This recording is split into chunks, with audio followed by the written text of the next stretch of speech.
Φίλες και φίλοι, γεια σας. Καλώς ήρθατε στο κανάλι μας.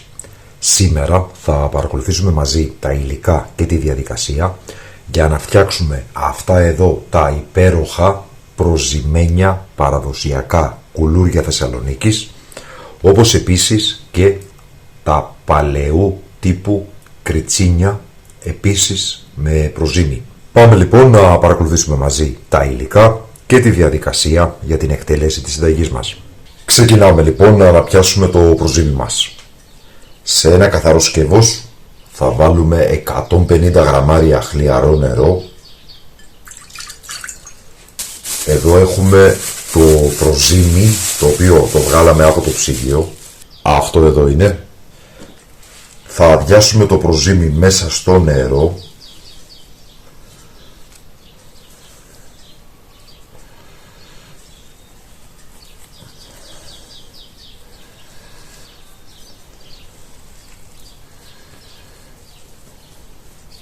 Λοιπόν, αυτό το οποίο θα κάνω τώρα είναι θα προσπαθήσω να διαλύσω το προζύμι μέσα στο νερό. Αυτή τη διαδικασία μπορείτε να την κάνετε και με ένα κουτάλι ή μια κουτάλα. Μεγάλη προσοχή, τα χέρια πρέπει να είναι εξαιρετικά καλά πλυμμένα και καθαρά. Δεν θέλουμε το παραμικρό μικρόβιο να μολύνει το προζύμι μας. Το βλέπετε, παίρνει λίγη ώρα, αλλά σιγά σιγά θα αρχίσει να μετατρέπεται σε έναν αχύρευστο χυλό, όπου μέχρι που θα διαλυθεί εντελώς. Βλέπετε, το προζύμι έχει διαλυθεί. Οπότε θα προσθέσουμε περίπου στα 300 γραμμάρια αλεύρι.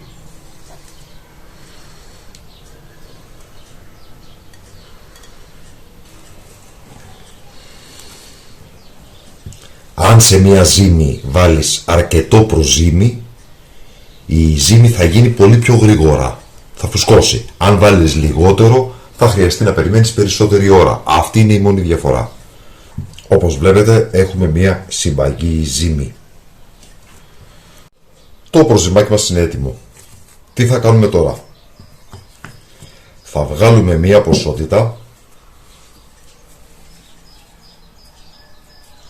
θα τη βάλουμε στο δοχείο, στο σκεύος που φυλάμε το προζύμι. Μπορείτε να βάλετε από κάτω λίγο λάδι για να μην κολλάει το προζύμι. Και το υπόλοιπο θα το αφήσω εδώ. Θα βάλω λοιπόν το προζύμι ξανά στη σακουλίτσα του.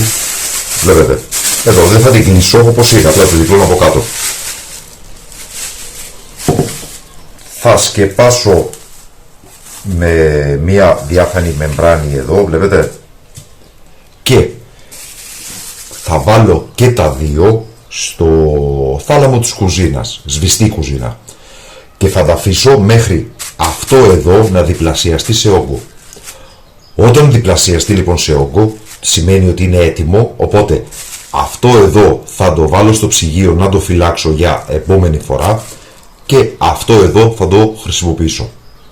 Μετά από ένα ολόκληρο βράδυ λοιπόν, εδώ είναι το προζύμι που θα φυλάξουμε στο ψυγείο για την επόμενη φορά, και εδώ είναι το προζύμι που θα χρησιμοποιήσουμε για τη σημερινή μας Παρασκευή, το οποίο είναι 450 γραμμάρια, καθώς έχουμε αναπιάσει με 150 γραμμάρια νερό και 300 γραμμάρια αλεύρι. Θα ανοίξουμε λοιπόν τη διάφανη μεμβράνη και θα αδειάσουμε το προζύμι μας σε μια λεκανίτσα. Θα προσθέσουμε νερό, 400 γραμμάρια νερό, θερμοκρασία δωματίου, και ένα κουταλάκι αλάτι. Αν θέλετε να αρωματίσετε,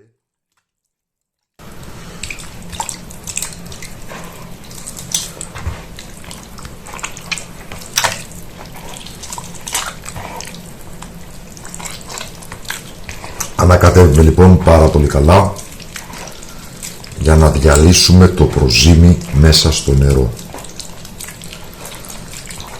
Στο σημείο αυτό θα θέλαμε να σας ευχαριστήσουμε που υποστηρίζετε το κανάλι με την εγγραφή σας, πατώντας το καμπανάκι για να λαμβάνετε τις ειδοποιήσεις, πατώντας like, κοινοποιώντας το σύνδεσμο του βίντεο στα μέσα κοινωνικής δικτύωσης, πατώντας hype και βέβαια με τα σχόλια που μας γράφετε, με τις ερωτήσεις και τις απορίες σας, όπου ακόμα και ένα απλό emoji, μία φατσούλα, δίνει στον αλγόριθμο του YouTube την αίσθηση της αλληλεπίδρασης, οπότε ο αλγόριθμος βοηθάει και υποστηρίζει και προωθεί το βίντεο.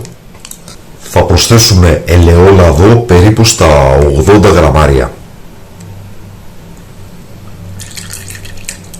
Και τέλος το αλεύρι μας. Θα χρειαστούμε 800 γραμμάρια αλεύρι, όπου μπορείτε να χρησιμοποιήσετε ό,τι αλεύρι θέλετε, αλλά για το καλύτερο αποτέλεσμα εμείς θα χρησιμοποιήσουμε 600 γραμμάρια αλεύρι σταρένιο για ζυμωτό ψωμί και περίπου 200 γραμμάρια αλεύρι για όλες τις χρήσεις, το οποίο θα προσθέσουμε σταδιακά στο μείγμα μας. Σκοπός μας είναι να δημιουργήσουμε μια ζύμη λία, εύπλαστη, σίγουρα ομογενή, που δεν κολλάει στα χέρια. Προσθέτουμε λοιπόν σταδιακά και το αλεύρι για όλες τις χρήσεις, 200 περίπου γραμμάρια.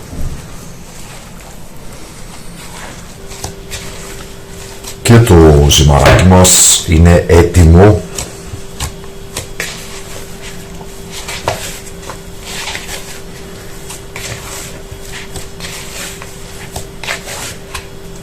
το βλέπετε, λίγο ευπλαστό, ομογενές. Θα σκεπάσουμε λοιπόν με μια καθαρή πετσετά και θα αφήσουμε στην άκρη για περίπου 2 ώρες. Τυπικά χρειάζεται γύρω στις 3 ώρες για να φουσκώσει. Εμείς όμως πρέπει να επέμβουμε περίπου στις 2 ώρες που η ζύμη θα έχει ωριμάσει, ώστε να κάνουμε κάποιες ενέργειες που θα δείτε στη συνέχεια και στις 3 ώρες το τελικό μας προϊόν, δηλαδή τα κουλούρια Θεσσαλονίκης, να είναι έτοιμα για ψήσιμο. Θα τα πούμε λοιπόν σε περίπου 2 ώρες. Εδώ έχουμε μια κούπα με λίγο χλιαρό νερό και θα προσθέσουμε λίγη ζάχαρη ή λίγο μέλι. Εγώ θα βάλω μέλι. Και θα ανακατέψουμε πάρα πολύ καλά για να διαλυθεί το μέλι μέσα στο νερό.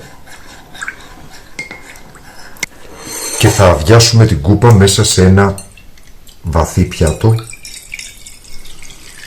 ώστε να μπορούμε να εμβαπτίζουμε, να βουτάμε δηλαδή τα κουλούρια και στη συνέχεια να τα περνάμε από το σουσάμι. Εδώ έχουμε το ζυμαράκι μας, το οποίο όπως βλέπετε έχει φουσκώσει, αλλά όχι εντελώς. Αυτό θέλουμε. Τι θα κάνουμε τώρα? Θα κόψουμε μπαλάκια περίπου στα 80 γραμμάρια.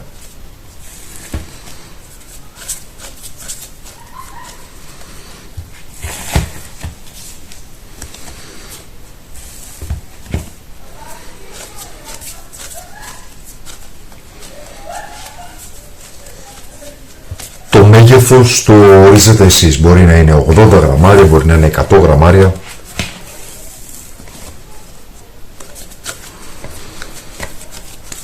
Λοιπόν, έχω κόψει αρκετά, οπότε είναι αρκετά για να μπορέσω να σας δείξω το τι θα κάνουμε.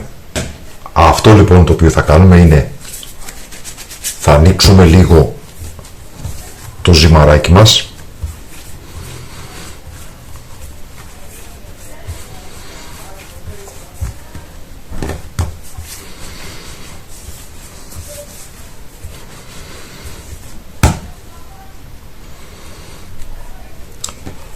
Θα το κάνουμε εδώ στρογγυλό, βλέπετε, ένα γκρίκο.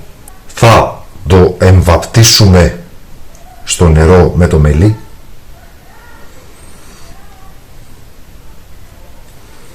αμέσως στο σουσάμι.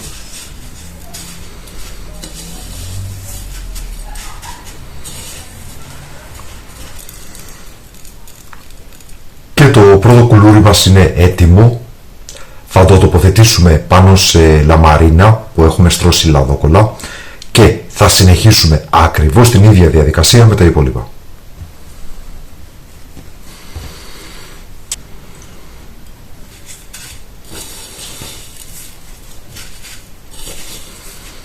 Εδώ λοιπόν η πρώτη παρτίδα είναι έτοιμη. Μπορείτε να τα κάνετε εννοείται και πιο μεγάλα. Θα τα αφήσουμε για μία περίπου ώρα λοιπόν να φουσκώσουν και στη συνέχεια θα τα φουρνίσουμε. Και βέβαια μπορούμε να κάνουμε και τα μακρόστενα κριτσίνια παλιάς κοπής. Σήμερα ξέρουμε για τα τραγανά κριτσίνια με ηλιόσπορο, με καρότο, με σπανάκι και διάφορα άλλα. Τα παλιότερα χρόνια όταν λέγαμε κριτσίνι εννοούσαμε ένα μακρόστενο ραβδάκι το οποίο είχε την σύσταση που έχει το κουλούρι Θεσσαλονίκης και ήταν η γεύση του ψωμιού. Μπορούμε λοιπόν να κάνουμε εδώ μακρόστενα, να τα τυλίξουμε σε σουσάμι. Το σουσάμι που χρησιμοποιώ είναι δίχρωμο, έχω βάλει δύο διαφορετικά είδη όπως βλέπετε. Μπορείτε όμως και με ένα. Μπορείτε όμως να χρησιμοποιήσετε και μόνο το κλασικό, το ξανθό. Αυτό εδώ. Και να έχουμε λοιπόν και τέτοια κριτσινάκια. Θα φτιάξω λοιπόν και λίγα τέτοια. Εδώ λοιπόν έχουμε και τα μακρόστενα. Θα τα αφήσουμε για περίπου μια ώρα να φουσκώσουν και στη συνέχεια θα τα φουρνίσουμε. Τα κουλούρια Θεσσαλονίκης έχουν φουσκώσει. Έχει περάσει ήδη μια ώρα. Οπότε μπορούμε να τα ψήσουμε. Οπότε θα ψήσουμε σε προθερμασμένο φούρνο αντίσταση πάνω κάτω για 25 με 35 περίπου λεπτά ανάλογα με το φούρνο σας. Εδώ λοιπόν έχουμε τα κουλούρια Θεσσαλονίκης τα οποία θα τοποθετήσουμε σε ένα καλαθάκι και εδώ έχουμε τα παραδοσιακά κριτσίνια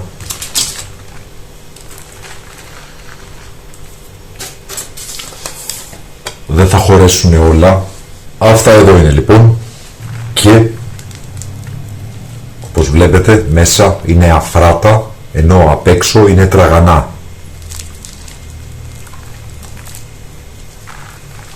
Όπως δηλαδή ακριβώς τα κουλούρια Θεσσαλονίκης που αγοράζουμε. Αυτή ήταν λοιπόν η σημερινή μας συνταγή. Ελπίζουμε να σας άρεσε. Σας ευχαριστούμε που μας παρακολουθήσατε. Καλή συνέχεια. Να είστε όλοι καλά.